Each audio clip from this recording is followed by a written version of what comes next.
Something that's interesting about Berlin transit is that it feels like a community project. There's restaurants and cafes, and this isn't even the most central station. And it doesn't even end at just things to eat, because I feel like that's normal. There's florists and people who buy flowers, and there's barbershops that I usually see people using.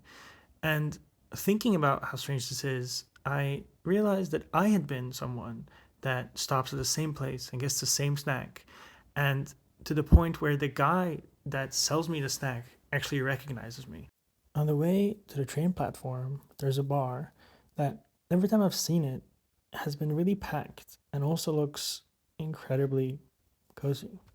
And I remembered that I'd read about this tram that was built in 1913 on a track from 1887 or something like that.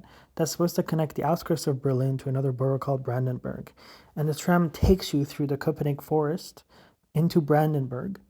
And it's on this really old rail and it looks really cool.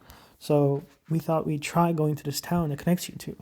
And this ride through the forest in this really old train is really cool. And you do feel like you're traveling back in time to this town that's separate.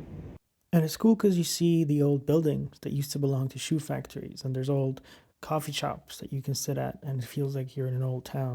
But as I was walking around the city and looking at how all the old things look so cool and old, I felt like it was trying to tell me something. It felt like the city was trying to remind me that I actually haven't left the world that I thought I was getting away from. That all the weird, absurd things that exist in the big city exist in all the parts it connects to also. That the people that live in this supposedly disconnected town are used to the same comforts and the luxuries that I am. And I thought about how maybe this contrast was staring at me the whole time and I was just ignoring it. Maybe the drawbridge I was standing on that felt like a relic from the past at some point also made people who lived in the town feel like it's clashing with what they thought is their old town. For me, of course, the drawbridge is part of the beauty of the town, not part of the tension that the residents probably felt at some point. And after all this, you realize that it's really easy to complain about how the aesthetics you expected aren't quite there. But that doesn't mean you can't take the time to appreciate what is.